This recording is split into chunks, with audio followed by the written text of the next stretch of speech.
Welcome back to another episode of the Tracy Take. Today we are going to be talking about Trevor Lawrence's Week 2 performance against the New Orleans Saints. But first, if you have not already, go ahead and like and subscribe and leave your comments down below on what you thought of Trevor Lawrence's performance in the Week 2 of the preseason. So, to get right into it, Trevor Lawrence, number 1 overall pick for the Jacksonville Jaguars. Week 1, he left a lot to be excited about if you're a Jags fan. He looked like a number 1 overall pick. He looked like a professional. He looked good in the pocket, arm strength, athleticism, all you would want from a quarterback. Week 2, I think it was pretty much the same deal. But Tyler, I'm going to go ahead and throw it over to you and let you give your opinion on it really quick. Yeah, I think that this whole Urban Meyer not deciding who's going to be the starting quarterback, it's just kind of, I think, a press thing. I think he hasn't said it yet just to make it official to keep Trevor Lawrence to keep practicing and working hard, which is something I don't think he needs for Trevor Lawrence to do.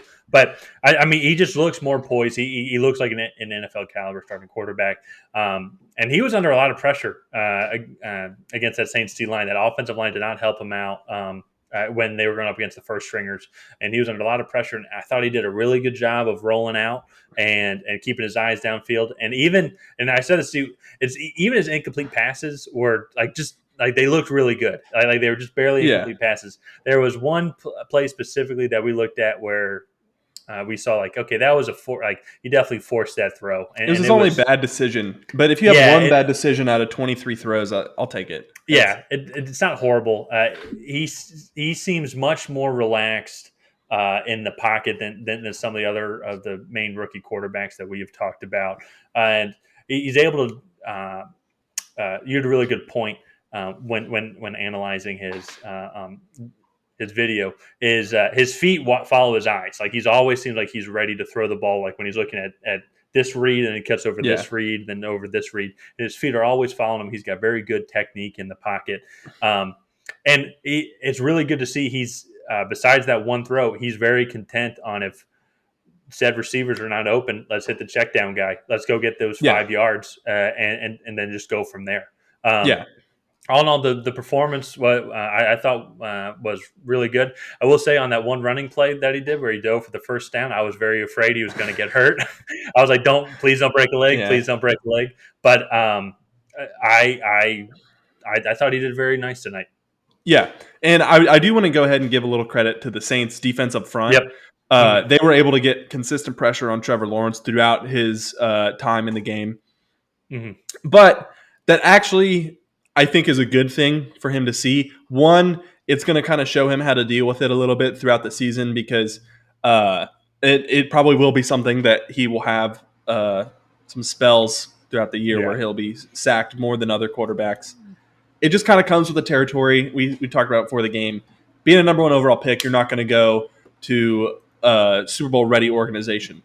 It's going to take time for it to be built up. And I just think Trevor Lawrence is on the track to help the Jacksonville Jaguars build towards a winning season and then maybe winning the division, getting into the playoffs, then winning a playoff game, and hopefully eventually a Super Bowl for the Jags organization.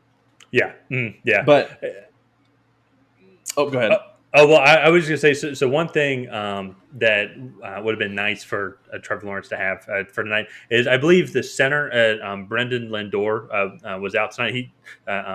I'm pretty sure that is his name. I'm trying to double check here. Brendan Lindor. He was inactive tonight. I think they were just resting him. And so that would have been a nice addition to have because Jacksonville actually has one of the better interior offensive line from guard to guard. The tackles are definitely their weak spot. But I would have liked to see how that would have helped Trevor Lawrence tonight with some of the pressure and try to evade some of the pressure. But that being said, though, I thought he still performed very well tonight. And it's going to be – I'm looking forward to seeing him throughout the NFL season. Yeah, no, definitely. I will say he had a few good throws. He had one that he just needed to put a little bit more on. I think it was to Philip Dorsett going to the front pylon that the DB made a good play on. But, again, I just think him and Zach Wilson – and I'll throw Mac Jones into it just because I think Mac Jones is pro-ready. But mainly Trevor Lawrence and Zach Wilson are really pro-ready, and I'm excited to see them go throughout this year. So yeah. Yeah, those three I think right now are the top three quarterbacks right Yeah. now that I would list off. I would have Zach Wilson number one, Trevor Lawrence I think a close second, and then Mac Jones a Mhm. close third. I think there is some serious separation between Justin Fields and Trey Lance. Trey Lance we expected. Justin Yeah. Fields I think is the more controversial one right now. But I Yeah. remember going into the college football last year, it was clear cut Trevor Lawrence, Justin Fields number one, number two pick, Yeah. but we're seeing why Trevor Lawrence now is the number one pick, and we're also seeing why Justin Fields Yeah. has some of And those flaws.